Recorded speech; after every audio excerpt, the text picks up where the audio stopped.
तूर डाळीचा डाळ कांदा तर आपण नेहमीच बनवतो. पण कधी मूग डाळीचा डाळ कांदा बनवला आहे का? अजिबात चिकट न होणारा एकदम मोकळा असा आज आपण मूग डाळीचा डाळ कांदा बनवणार आहोत. त्यासाठी 1 वाटी मूग डाळ मी स्वच्छ धुवून अर्धा तास पाण्यामध्ये भिजत ठेवली होती. खूप जास्त वेळ भिजवण्याची गरज नाही. फक्त 20 ते 25 मिनटं किंवा जास्तीत जास्त अर्धा तास. आता मी गॅसवर कढई गरम करायला ठेवली आणि त्यामध्ये 2 चमचे तेल घातले. तेल चांगलं गरम झाल्यावर त्यामध्ये मोहरी, जिरं आणि हिंग घातला. त्याबरोबरच कढीपत्ता आणि आलं लसूणची पेस्ट घातली. आता लसूणचा कच्चेपणा कमी होईपर्यंत हे एखाद्या मिनिटांसाठी परतून घेतलं आणि यामध्ये बारीक चिरलेला कांदा घातला. तर कांद्याचं प्रमाण थोडं जास्त घेतलं आहे, कारण आपण डाळ कांदा बनवतो आहे. त्यामुळं 2 मध्यम आकाराचे कांदे मी ते बारीक चिरून घेतले आहेत. तर कांदा थोडासा मऊ होईपर्यंत आणि त्याचा रंग बदलेपर्यंत परतून घेतला आणि त्यामध्ये बारीक चिरलेला एक टोमॅटो घातला. टोमॅटो घातल्यानंतर लगेचच त्यावर छोटा अर्धा चमचा हळद, 1.5 चमचा मिरची पावडर, 1 चमचा धना पावडर आणि चवीनुसार मीठ घातलं.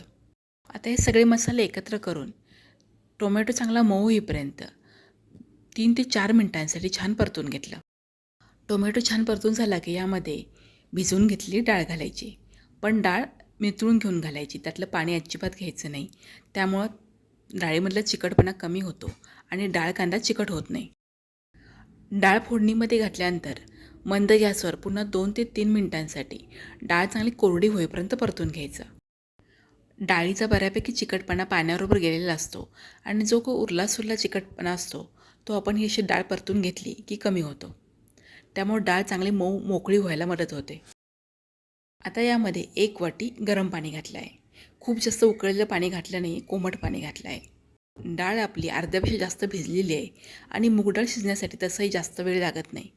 त्यामुळं 1 वाटी पाणी अगदी पुरेसं होतं. आता यावर कसुरी मेथी, बारीक चिरलेली कोथिंबीर आणि अर्धा चमचा गरम मसाला घातला आणि हे सगळं एकत्र मिसळून घेतलं आणि कढईवर झाकण ठेवून मंद ते मध्यम गॅसवर डाळ शिजवून घेतली. जर तुम्ही भिजवलेल्या पाण्यासहित डाळ फोडणीमध्ये घातली तर पाण्याला वरती एक पांढरट असा फेस येतो. तो चमच्याने अलगद काढून टाकायचा, म्हणजे डाळ चिकट होत नाही. डाळ शिजवून तयार आहे आणि ती अजिबात चिकट झाली नाही. तुम्हाला थोडीशी लपलपीत हवी असेल तर थोडंसं पाणी असतानाच गॅस बंद करा. पण मी डाळ इथे थोडीशी कोरडी बनवली आहे. आता डाळ कांदा बनवला त्याबरोबरच आपण तोंडी लावण्यासाठी पापडाची चटणी बनवणार आहोत. त्यासाठी इथे मी 3 पापड गॅसवर भाजून घेतले आहेत आणि त्याचा बारीक चुरा करून घेतला. एका बाऊलमध्ये बारीक चिरला कांदा, बारीक चिरला टोमॅटो आणि बारीक चिरली कोथिंबीर घेतली. त्याबरोबरच चवीनुसार मीठ घेतलं आणि सगळं एकत्र मिसळून घेतलं. आता यामध्ये पापडाचा चुरा घातला. आता यावर घालण्यासाठी फोडणी बनवायची.